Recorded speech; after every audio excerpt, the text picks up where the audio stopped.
Hello there, little one. What are you doing out here in the woods this late? Oh, don't be scared of me. I know I'm big, but I promise I'm harmless.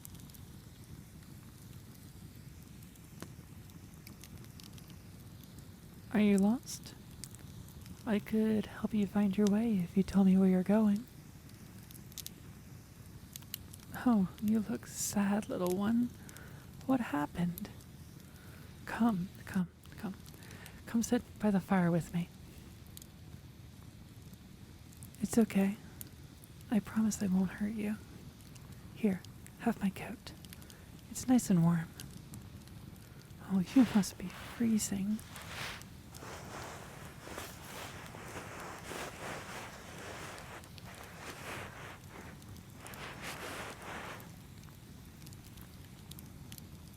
There you go, little one. Better now? Come, the fire will warm you up again.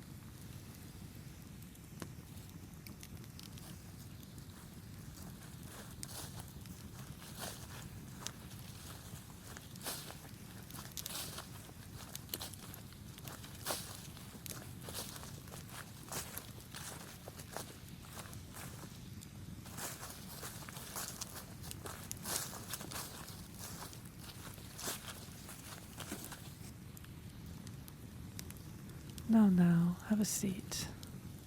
There. Are you hungry?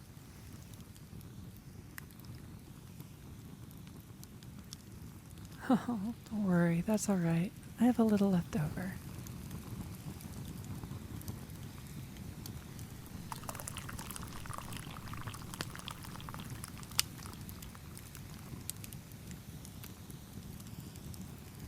There you go. Have some food and a nice warming cup of coffee. Would you mind if I sat with you? Now, eat, little one. And be careful, don't burn yourself. Though, if you don't mind, can you tell me what brought you here after dark with such little equipment? You look like you ran away on a whim. You did run away, didn't you? Did you have trouble at home? Oh goodness.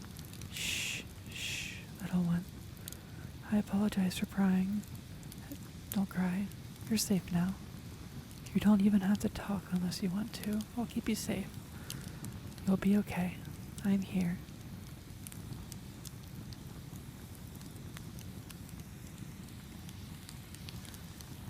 Oh, you poor thing. You can sleep here for the night. Tomorrow I'll take you to the next town over, and from there we'll find you a place to work and stay. Sound good? Oh, and don't worry. I'll make sure you sleep safe and sound tonight. I'll be right there when you need me.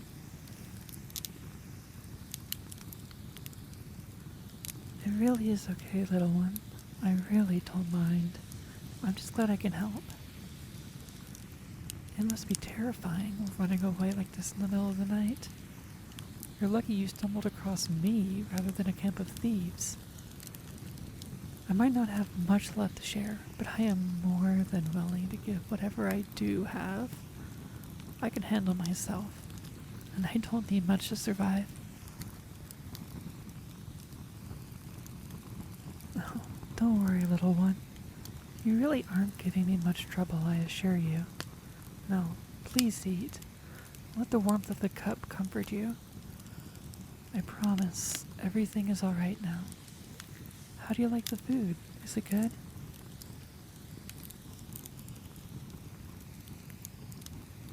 I'm glad you like it. It's nothing special, but it's enough to fill an empty stomach. And the warmth should help calm you a little. I always find that eating helps take the edge off of difficult situations. Makes your body busy, which really is a good distraction. So, for now, just focus on the flavors. Focus on the sound of the firewood crackling. Hear the wind rustling through the trees.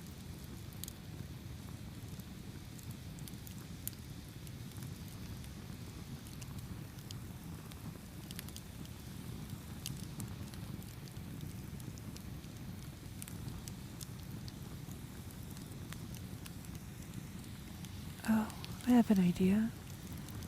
Do you want to tell me what you can see? I mean, if your mouth isn't full, of course. It always helps me calm down, just to take a closer look at the surrounding colors, shapes, and objects around. Just meditating on those feelings. Sometimes you can even find little animals hidden in between the leaves, and even now and again you'll notice shooting stars as they pass. Look, there's one right over there. Make a wish, little one. After all, they say if you wish really hard, it'll actually come true.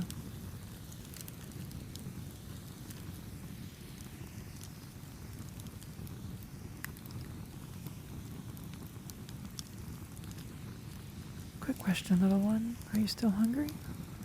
No? Okay, that's good.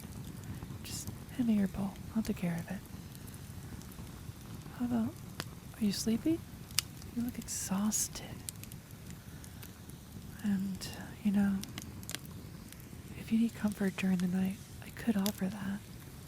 I've trained my body to be on high alert while I sleep. And I've rested enough to stay awake through tonight and guard you, if that's what you'd prefer. If that's what would make you feel safe.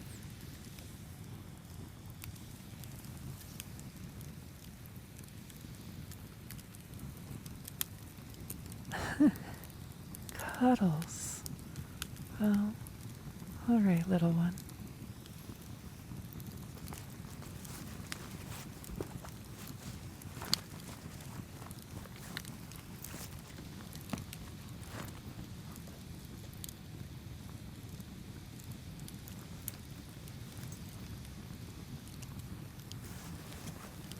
Here, I always have a few extra blankets on me. I mean, they do take up space, but they barely had any weight, and see? When I lay them out like this, they're almost like a bed. Would it be okay with you if you keep my coat for warmth? It's definitely big enough to work as a blanket for you.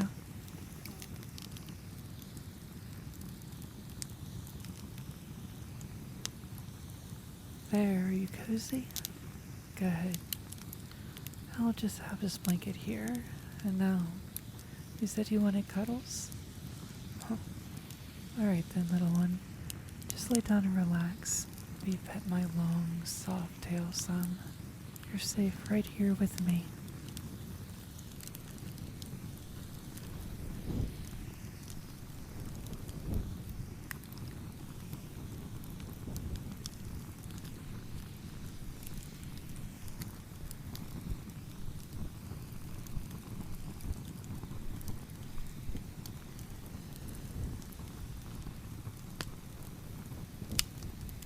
Don't worry.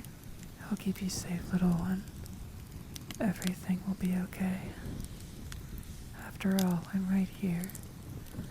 And as long as I am, I'll make sure you won't get hurt. Nobody will lay a hand on you. Not on my watch, little one. And I'll be staying right here.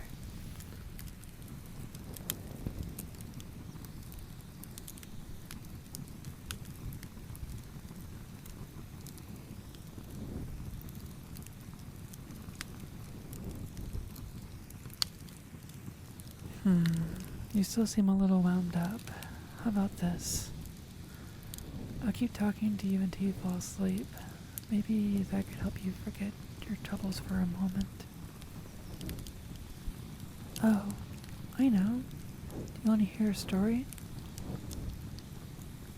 Well, alright then. How about the demon and the king? Have you heard that story yet? No? Well, that's good. Let me tell you then, because it's one of my favorites. Well, you see, a long, long time ago, there lived a grand king, and how grand he was. He was the overlord of many domains, the bringer of peace and the liberator of the people. He ruled his nations good and fair, treated his servants with decency. But there was a problem.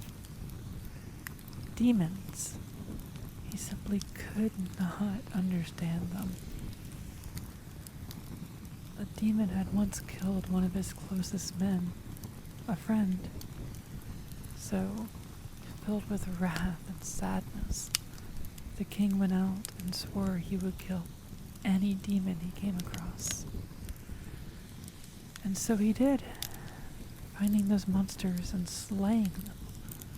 But it never satisfied him. He never felt as though his friend had been avenged. But one day, the Mad King met someone who first became a companion and then a friend. And after some time with his new friend, the king was finally beginning to smile again, letting go of his madness and anger.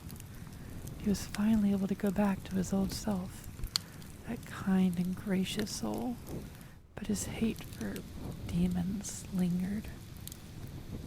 Eventually, his close friend stepped before him, kneeled, and said, racked with guilt, "My dearest friend, you have become someone so important to me.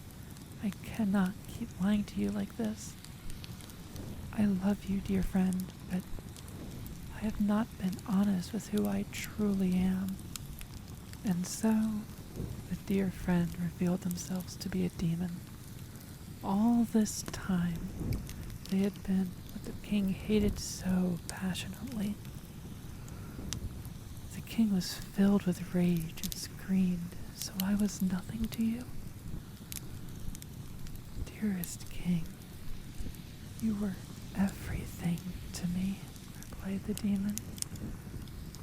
And so together they cried, as the king finally realized what he had become, a mere shadow of his former self. For the act of a single demon, he had slaughtered innocents, families, mothers, children. And so, he too fell to his knees, and he too cried, holding his dear friend close, begging for forgiveness. For he too had lied. He had lied to himself, his kingdom. He had seen himself as righteous and fair, but he had come to realize that he himself truly had become the thing he hated most. A vengeful demon, killing without mercy or reason. That very day, the king gave up his crown, so that now his kindest daughter would instead rule the land. She was truly generous, and would later go on to also marry a demon, ruling peacefully over their domain together. As for the king, he lived the rest of his life pained with regret, but beside the person he loved most, his dearest friend, his companion. They died together, and now lay buried in the same grave. The story does tell, though, that he had been a good king to his people, and in the end, he did get to be a good partner to his beloved. The real unfortunate part is he never really forgave himself.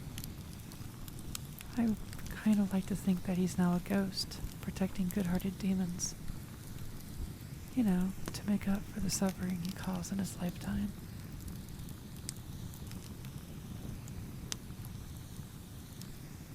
And that's the story of the demon and the king. Now sleep well, little one, and regain your energy. You have a big day tomorrow. Sweet dreams.